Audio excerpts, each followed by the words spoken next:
the game on NBA TV. Dave, you gonna kick us off on this one. What is your reaction to that? It was a close game without Paul George and Kawhi. Sure So what was your was. reaction to that game? It sure was. Well, I'll say this first. I wasn't expecting the Russ to have back-to-back good games. I'll say that first. I wasn't expecting that, but Russ played well. Russ played well that game. He And did. then Norman Powell just kept. He was cooking last night. Mm-hmm. My goodness. This is exactly why I think it was JMO who said this when we talked about 6 man of the year. He said it was crazy how we didn't mention Norman Powell to be a 6 man of the year He because got that man he balled out like he was going for a contract. Like this was the contract gift for him. He was playing like, man, look, Kawhi not here, PG not here. This is my time to shine. You know, he was making bucket out the bucket, playing really. He was playing physical defense. You know, not saying that he was making like he was stopping somebody who's going to be. They were playing hard. And Joe, I think you had said this. The Clippers are one of not the deepest team in the NBA. Mm-hmm. So it doesn't matter who's there or not. They got good enough players around them to where they can win without their star players.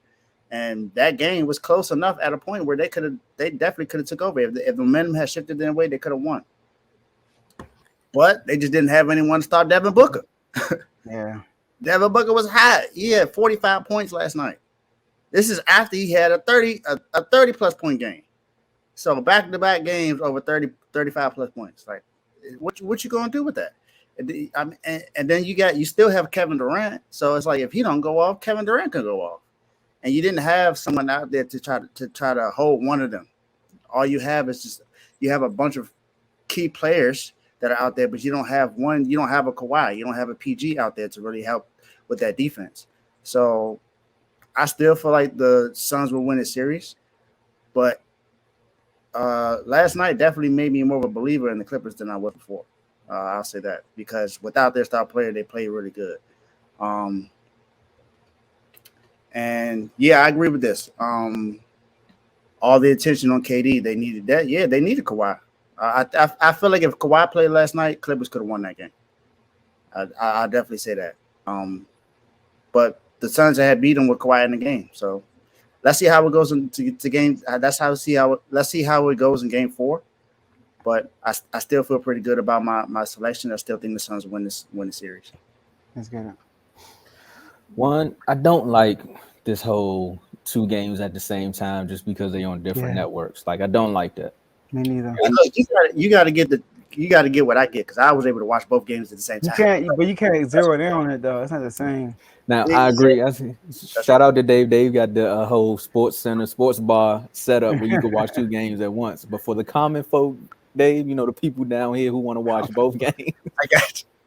we don't got iPads and stuff like that where we could watch both games. Some people don't. Some people do.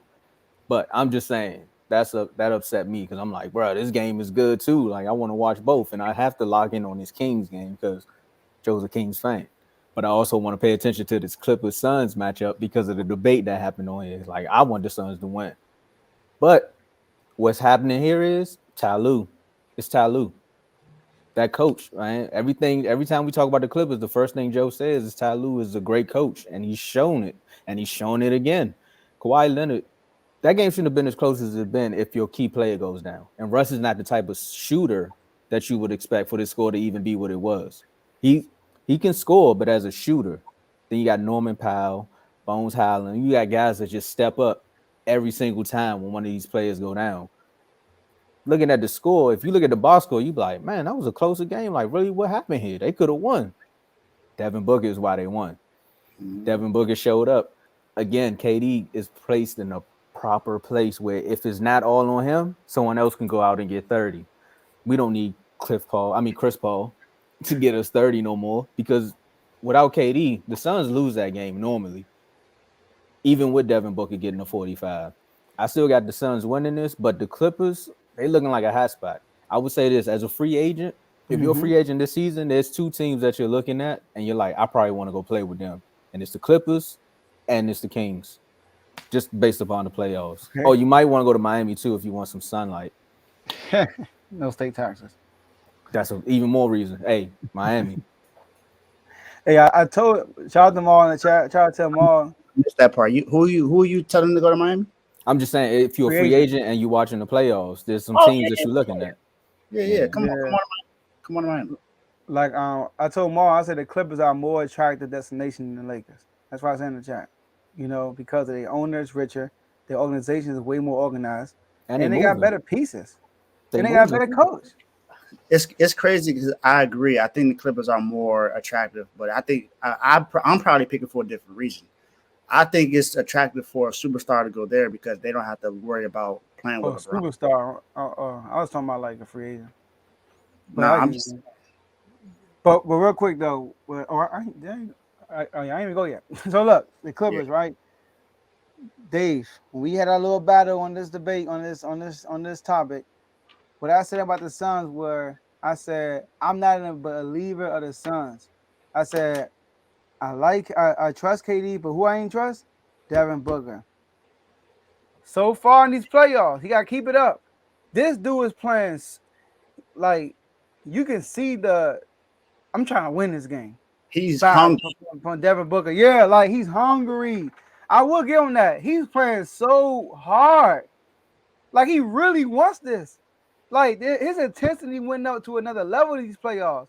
Like not the first game, but the second game when they won, a lot of his points came off of KD getting doubled. KD will pass it out. Devin Booker going full speed at somebody unbalanced and he'll score. Like that happened a lot in the second game. But this game, he was just cooking. I mean, he was just cooking. I mean, 1-on-1, all the double team, all the turnovers. He'll get a steal off a turnover. He's hustling. The dude is playing with so much more intent. Man, I like that, man. So, and Devin Booker kicked this up. Now, the others, there's another question mark for the Suns. They don't have the depth, right? Torrey Craig, and when I say depth, I'm talking about their starters too. People like Torrey Craig. Torrey Craig, this is Devin Booker, best two guard in the league. Dang. Okay, I gotta think about that one. All right. So, but Torrey Craig hit a key 3-point shot at the end of the game when it was down, when the Clippers rallied back at the end of the game. Y'all can hear me? Yeah, you good? Yeah, I'm tripping though, right? Camera tripping. Torrey Craig, he hit that 3 in the corner off of Devin Booker's pass when the Clippers rallied back and whatever. But like that was a big shot. So the others got to continue to do stuff like that, and the big three got to continue to carry a big load literally every win, like Chris Paul, Devin Booker, and Kevin Durant. So they keep this up, man. They could definitely go somewhere. But like Devin Booker, we know we're gonna get from KD. We know we're gonna give up Chris Paul, but it's all about Devin Booker to me. And Devin Booker has been showing us that he's ready for this moment. So let's see what happens game 4, like you said. Yeah, I feel like D-Book showed that in the finals. Like, remember, D-Book was the one stepping up after Chris Paul had played. Remember, Chris Paul played well in the first 2 games, and after that, D-Book was the one that put up the big scoring load. He ain't tried last year though. Nah, I get it. I get it. Last year, that's what I was referring to. Last year he definitely didn't do it. He was talking a lot of smack to Luka, then Luka got him up out of there. So I feel what you're saying with that, but I'm just saying this is not the person I've seen Devin Booker show that he's hungry. That's just me. Hold on, come on back. I can see this comment. Dang, I saw it. They just go to Miami and they want some sleep. Yeah, that's all good. Get to the finals first, J-Mo. Get to the finals first. The Eastern Conference Finals first. Let me say that. Get there first. Oh, that's hilarious. Y'all funny. All right. So all right, cool. So let's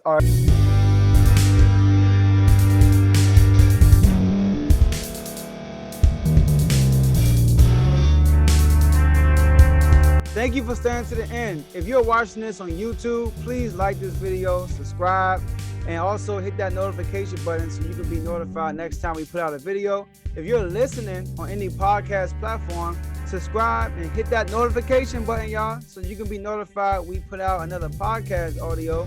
And last but not least, hit that share button. No matter what you're listening to or watching it, hit that share button and send it to somebody that you know that would love to watch this episode you just listened to.